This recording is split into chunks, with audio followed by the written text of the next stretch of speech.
여기서 첫 번째 우리가 조정 비용을 억제하기 위한 어떤 메커니즘을 볼 수 있는 게 프라이스, 가격입니다.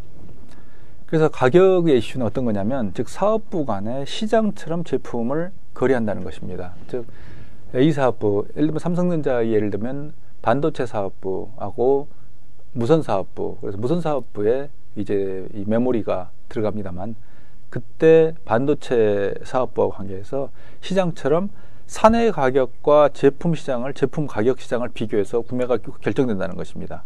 이건 이제 우리가 사업부라는 가장 기본적인 구조를 놓고 볼 때 이건 결국에는 시장처럼, 결국 사업부를 하나의 기업처럼 보는 거죠.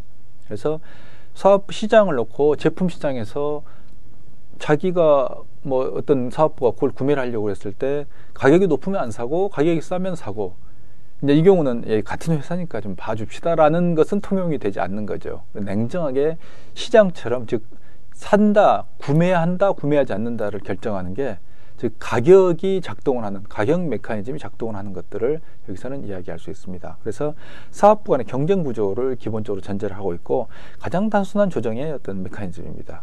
그래서 가격, 싸면 사고 비싸면 안 산다라는, 굉장히 그러니까 즉 사업부가 같은 삼성전자로 보는 게, 삼성전자의 식구로 보는 게 아니고, 근데 밖에서 제품 시장에서 봐서 필요하면, 예를 들면 뭐 도시바의 반도체가 싸면 도시바 걸 살 수도 있는 거고, 중국계 사면 중국계 살 수 있는 거. 그러니까 완전히 제품 시장으로, 가격으로서 모든 것을 결정하는, 이게 이제 첫 번째 이런 조정 비용을 억제하기 위한 하나의 메커니즘입니다.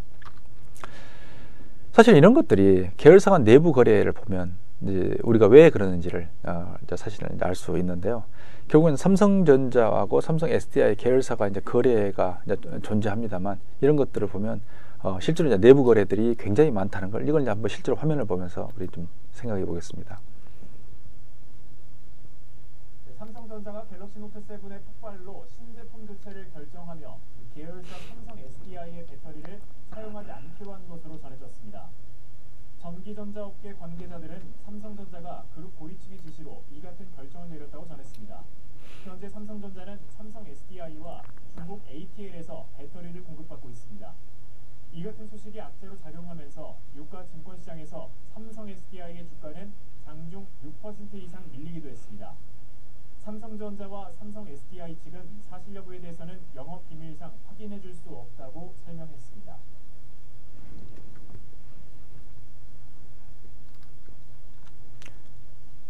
자, 어떤가요? 삼성이 SDI하고 삼성전자가 이번에 이제 갤럭시 노트 7 그 폭발 사고를 둘러싸고 이제 그동안 이제 거래가 있었는데, 결국에는 배터리, 사실 이제 배터리 문제가 아니라고, 배터리 문제만은 아니라고 밝혀졌죠. 그러니까 배터리 문제일 수도 있고 배터리 이상의 문제일 수도 있고, 이렇게 됐기 때문에 이제 SDI의 입장에서는 완전히 이제 그 죄를 움푹 뒤집어 쓴 꼴이 됐기 때문에 굉장히 이제 불편한 상황이 좀 되고 있습니다만, 그런 뭐냐면 삼성전자하고 삼성 SDI 그런 계열사 간 거래라는 게 두 개 이제 서로 다른 계열 회사 간의 거래였습니다만, 결국에는 그 계열 회사 간의 거래도 중단을 하게 되는 이런 어떤 상황을 방금 그 뉴스는 보여주고 있습니다. 그러면 기존에 같은 경우도, 결국에는 삼성전자 같은 경우도 뉴스에 나온 게 그러죠. 삼성 SDI하고 ATL이라는 중국 회사와 두 개의 어떤 배터리를 사용을 하고 있었다고 보는데, ATL이 왜 들어와 있을까라는 것들을 결국에는 순수하게 자기들의 어떤 이해관계, 그룹사 이해관계를 보면 SDI만으로 충분한데 왜 이 ATL이 들어와 있을까 하는 그런 의문들이 앞에 있는 가격에 대한 이슈, 이런 측면이 하나가 있을 거라고, 그리고 또한 삼성 SDI를 끊임없이 견제하는, 그래서 자극하는 이런 어떤 기능도 있을 거라고 쉽게 추측할 수 있습니다. 이런 현대제철과 현대차의 경우도 결국에는 2015년 매출을 보면 그렇습니다. 그래서 현대자동차가 현대제철의 두 개 다 이제 계열사입니다만 가장 큰 거고, 그럼 기아, 전체적으로 보면 현대하고 기아의 거의 대부분의 매출이 그 엄청난 부분을 차지하고 있다는 걸 쉽게 알 수 있습니다. 그래서 현대제철은 통계를 보면 현대제철은 그룹 내 어떤 거래들, 그룹 내에서 그룹 내 다른 계열사들하고 거래가 한 반 정도, 그래서 한 50%를 넘어선다고 이미 그 통계적으로 나와 있습니다. 그래서 이런 어떤 내부 거래라는 게 결국에는 어떤 가격을 통해서 이제 작동을 하는 부분이 하나가 있다. 그러니까 이 정도로 현재 내부 거래가 많이 있다라는 것을 여기서는 보여주고 있습니다. 다음에 두 번째로 보여줄 수 있는 게 룰과 감독입니다. 그런 어떤 사업부 간의 정해진 룰과 감독에 따라서 조정을 한다는 것입니다. 예를 들면 정해진 이윤율 이런 게 있는 거죠. 예를 들어서 뭐 10%를 한다.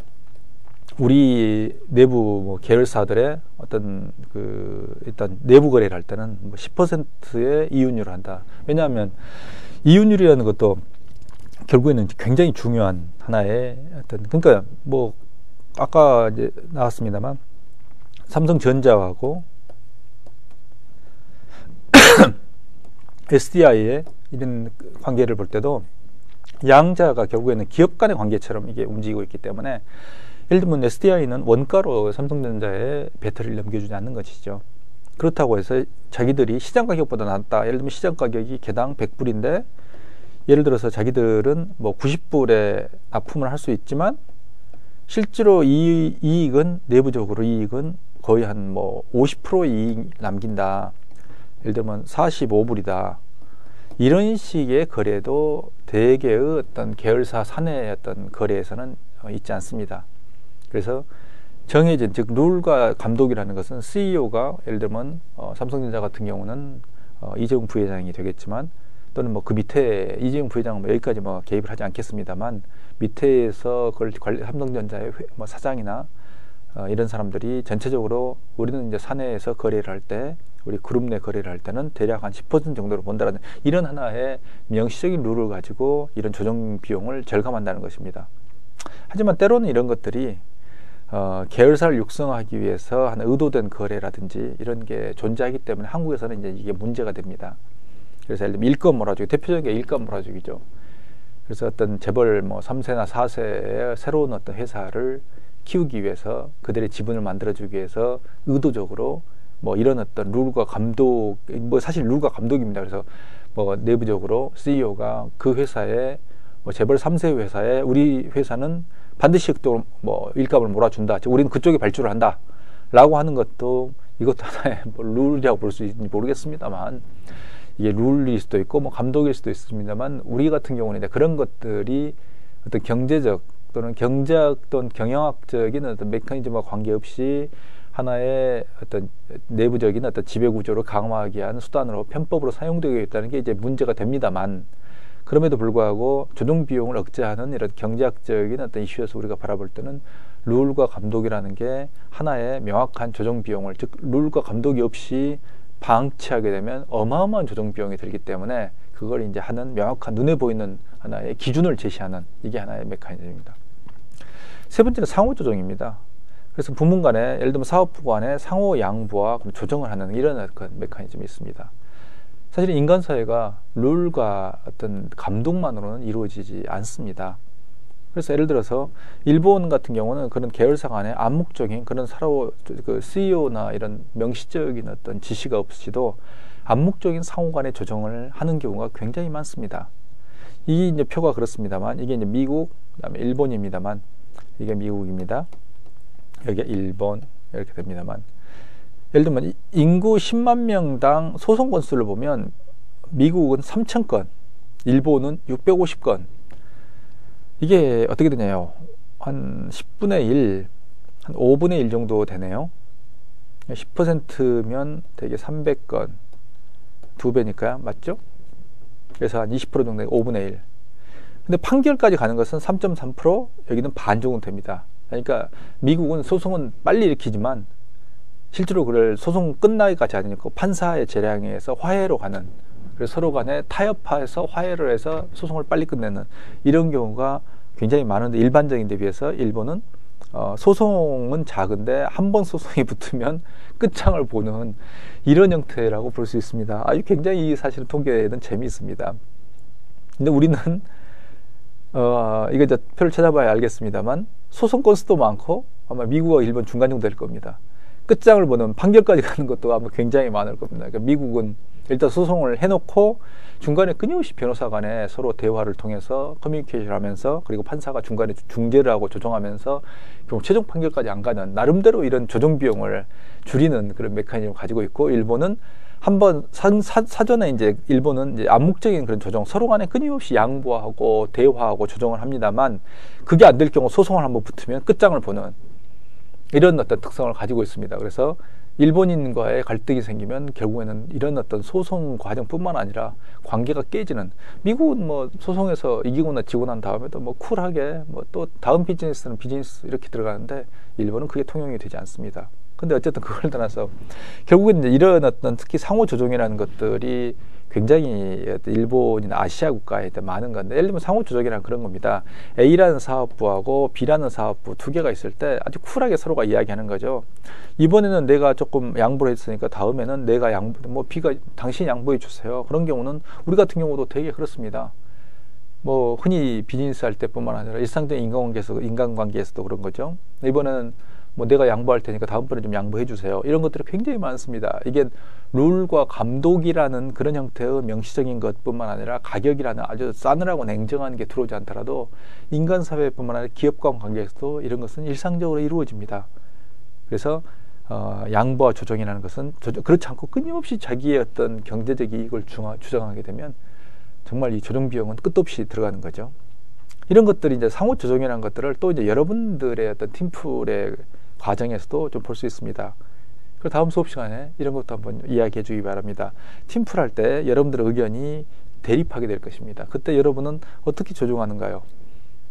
서로 양보나 조정이 또 양보하고 뭐 서로 이해하고 이렇게 들어가나요? 아니면 명시적인 룰을 가지고 하나요? 어쨌든 여러분들이 그걸 조정하는 여러분들이 그런 팀플 할 때 의견 대립을 해소하는 그 방법에 대해서 굉장히 저는 많은 관심을 가지고 있습니다. 그래서 그런 것들에 대해서 한번 수업 시간에 이야기를 해주기 바랍니다. 네 번째는 루틴입니다. 루틴은 관례화된 하나의 규칙입니다. 그리고 모호성을 가지고 있습니다. 루틴이라고 이야기할 때 우리가 흔히 일상적으로 이런 거죠. 사람을 예를 들어서 어떤 사람과 관계에 있어서 그 사람에 대해서 어떻게 두 사람과 친구 간에도 이제 그런 게 있습니다. 그래서 한번 누가 도움을 줬으면 반드시 그걸 갚아야 한다는 이런 것들은 우리가 흔히 일상적으로 하나의 명문화되지 않았지만 그냥 루틴으로 이야기할 수 있습니다. 즉 눈에 보이지 않는 하나의 규칙인 거죠. 최근 이제 김영란법에서 이 루틴에 대한 단어가 나온 적이 있습니다. 사회상규를 좀 찾아봤습니다만 굉장히 참 어려운 말이더라고요. 사회상규 모호합니다. 도대체 예를 들어서 장례식장에 갔을 때 얼마를 내야 되는지, 이것도 일반적인 사회상규에 준해서 이렇게 얘기하는데 그걸 과연 예를 들어서 친구가 나한테 20만 원을 줬는데 나는 그냥 10만 원만 줄 수 있는 건지, 그럼 친구는 서운할 거고 나는 불편합니다. 그러니까 예를 들면 루틴이라는 것도 사실은 그걸 사회적인 루틴으로 볼 수 있는 거죠.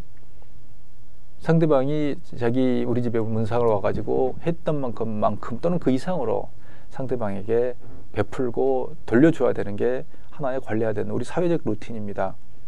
기업에서도 그렇습니다. 어떤 회사한테 도움을 받았으면 그 회사에 대해서 어느 순간에는 신세를 갚아야 되는 게 우리의 일상화된 루틴입니다. 올해 좀 부족한 부품을 공급을 많이 받았으면 그거에 대해서 항상 그 회사 부품이 남더라도, 예를 들어 부품 시장에서 가격이 폭락하더라도 일정한 가격을 지켜주는 이런 것들이 기업 간 관계에서 굉장히 중요합니다.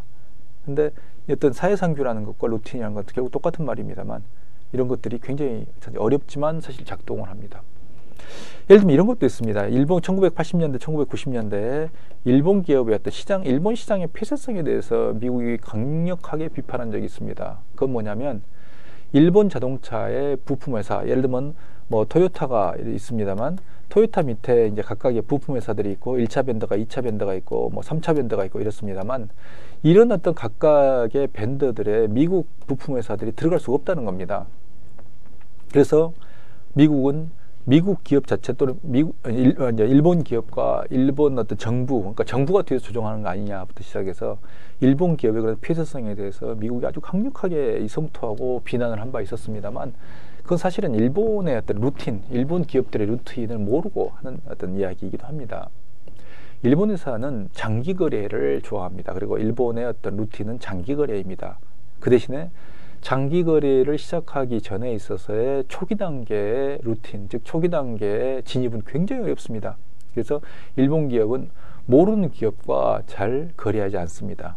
그리고 아무리 제품이 좋다 하더라도 그 기업의 신용이 검증되지 않으면 좀처럼 거래를 시작하지 않습니다. 하지만 반대로 한번 거래가 시작이 됐는데, 즉 그 제품을 몇 번 시험적으로 납품을 받아보고 거래가 시작이 됐는데 그 회사가 정말 성실하고 믿을 만한 회사다. 그리고 약속을 잘 지킨다라고 판단이 되면, 그리고 그 검증이 되면 그 회사하고 거래는 좀처럼 끊지 않습니다.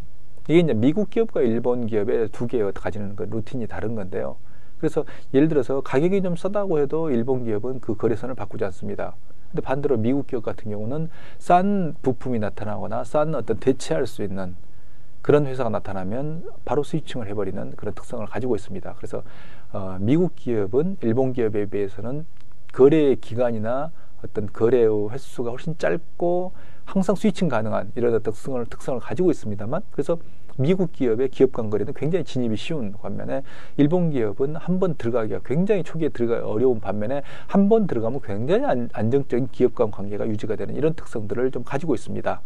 그래서 이런 어떤 기본 어떤 기업 간 거래에 있어서의 루틴을 이제 미국이 모르기 때문에 이제 폐쇄적이다 또는 정부가 뒤에서 조정하고 있다 이런 어떤 비난을 했습니다만, 이건 이제 전적으로 사회적 루틴이 또는 기업 간 루틴이 다르다는 것을 전제하지 않은 그런 어떤 이야기라고 볼 수 있습니다.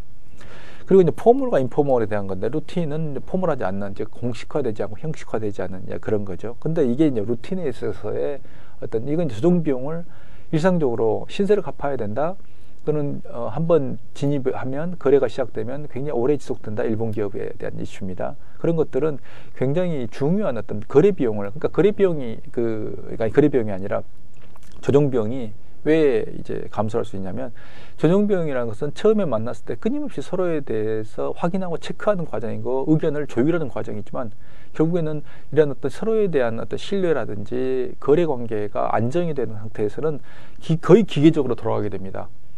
예를 들면 제품이 어떤 회사에 납품을 시작했을 때 끊임없이 한 번 납품하고 난 다음에 또 만나가지고 여러분의 제품은 뭐 신뢰할 수 있습니까? 가격이 좀 괜찮나요? 아니면 회사는 별 문제 없나? 이런 것들을 끊임없이 확인하지 않고서도 일상적으로 루틴화된 하나의 형태로 돌아가게 됩니다. 근데 문제는 때로는 상대방을 강제하기 굉장히 어렵다는 것입니다. 예를 들면 루틴이라고 했을 때 거기에 대해서 명문화된 어떤 계약서라든지 규정도 없기 때문에, 예를 들면 당신이 사회적으로도 그렇죠. 당신한테 신세를 졌다고 해서 반드시 신세를 갚아야 된다는 그런 법은 세상에 존재하지 않습니다. 다만 사회상규로 존재할 뿐입니다. 그런데 그런 점에서 미국과 그런 아시안 기업들의 차이들, 예를 들면 이제 중국 기업 같은 경우 관시라고 이야기를 하죠. 일본은 나카마라고 이야기를 합니다. 그래서 관시는 그 인간 관계를 이야기하지만 관시에 들어가지 않으면 사실은 굉장히 이제 중국에서는 비즈니스 거래가 어렵다고 이야기를 하죠. 일본은 그 반대로 나카마, 그 친구 관계를 이야기합니다만.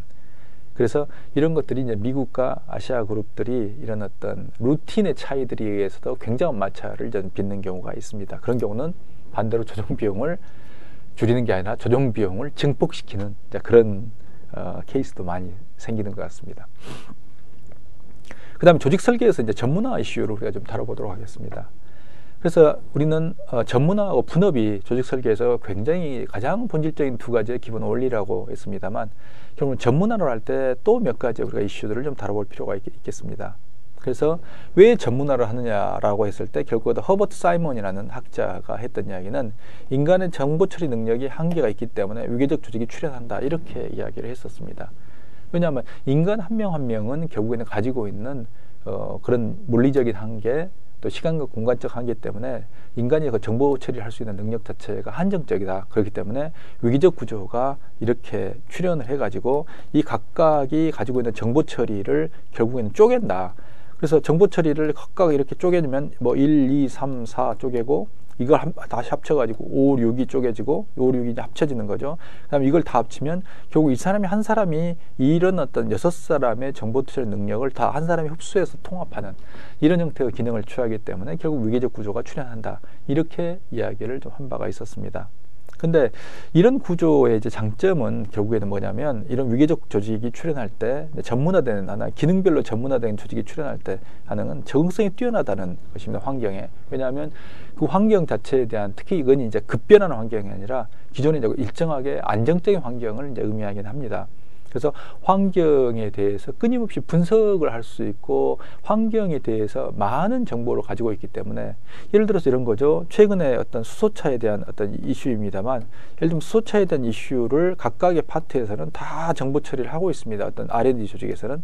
그래서 정보 처리를 해가지고 이걸 쭉 끌어올리면 나중에 CEO는 뭐냐면 수소차에 대해서 진입한다, 진입하지 않는다, 포기한다, 뭐 이런 어떤 우리는 하지 않는다 또는 연기한다 뭐 이런 몇 가지의 의사결정을 손쉽게 할 수 있는 거죠. 근데 이 CEO 한 사람이 수소차 시장의 가능성에 대해서 혼자 이제 자료를 찾는다고 한번 생각을 해보면 이건 뭐 아찔한 거죠. 이거 말도 안. 현대자동차 시장이 수소차 미래에 대해서 혼자 이 검색해가지고 구글 네이버 검색해가지고 찾고 있고 책 보고 읽고 있고 이건 뭐 말도 안 되는 상황이 되는 거죠. 그래서 이런 것들이 하나의 환경에 대한 적응성이 굉장히 뛰어나게 된다라는 것들이 있고요. 두 번째 이제 조정 비용을 절감하게 된다. 그래서 각각의 위계 구조에 각각의 단위들이 결국에는 각각의 역할들이 딱 정해져 있기 때문에 내가 어떤 역할을 하지, 너는 어떤 역할을 하지 이런 어떤 고민을 하지 않아도 좋다는 겁니다. 이걸 이제 조정 비용의 절감에 대해서 다시 한번 보면 이런 거죠.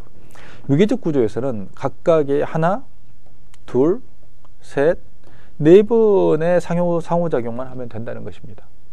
근데 비위계적 어떤 구조에서는 10번을 각각이 하나, 둘, 뭐 셋, 넷, 다섯, 여섯, 일곱, 여덟, 아홉, 10번의 각각의 5명의 구성원이 존재하지만 위계적 구조를 가지고 있으면 4번의 상호작용만 하면 되지만 비위계적 구조에 있어서는 이게 이제 벤처라고 불리는 뭐 흔히 이제 그런 겁니다.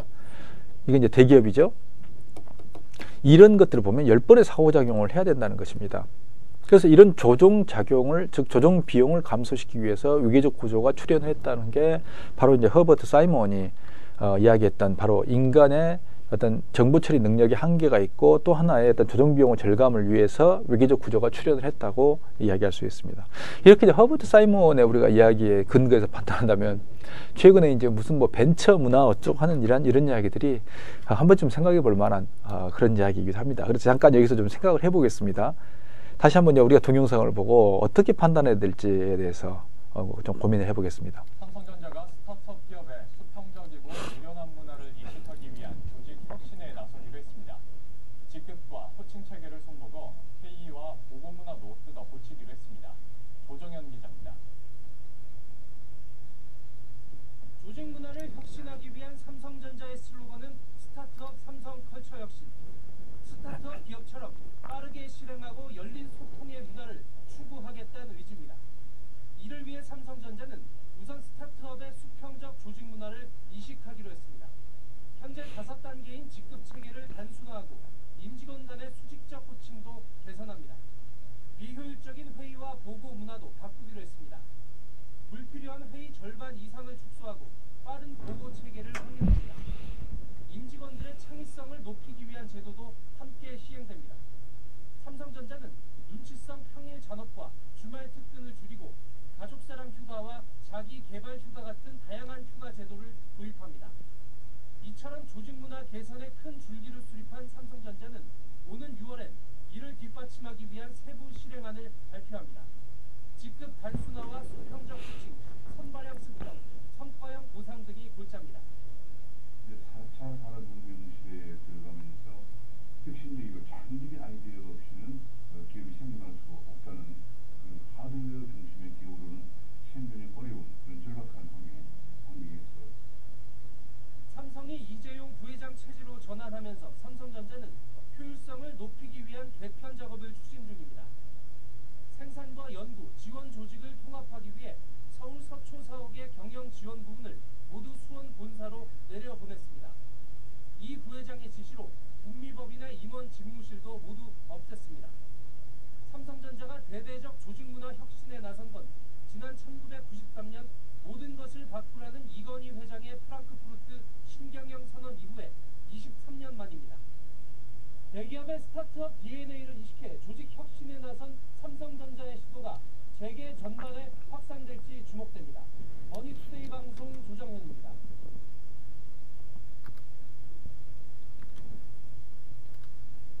자, 여러분 어떻게 평가하시나요? 삼성전자뿐만 아니라 이런 어떤 삼성전자 조직문화 혁신에 대한 방금 우리가 방송을 봤습니다만 앞에서 우리가 지금까지 공부해왔던 것과 뭔가 좀 안 맞죠, 잘? 그래서 벤처하고 대기업, 그러니까 결국에는 이제 앞에서 보았던 우리가 조정 비용에 대한 이슈를 이야기했습니다만 왜 이제 허버트 사이먼이 이야기했던 게 왜 위계적 구조가 출현하는가 하는 것들에 대한 이야기를 했고 안정적인 환경에서는 실제로 점진적으로 아주 천천히 변하는 환경에서는 위계적 구조가 훨씬 더 효율적이다 하는 것들에 대한 이야기야. 즉 이런 어떤 조정비용 코디네이션 어떤 코스트 자체를 줄일 수 있는 하나의 구조다 했는데, 반대로 이 벤처 형태로 스피릿으로 들어가게 되면, 벤처 형태의 어떤 조직 구조하고 문화로 들어가게 되면 조정 비용이 엄청나게 증가하게 되고, 그리고 서로 간의 업무의 중복과 분업과 전문화라는 기본적인 어떤 이런 룰과 반대로 가게 되는 이런 형태의 우리는 현상이 나타날 거라는 걸 쉽게 예측할 수 있습니다.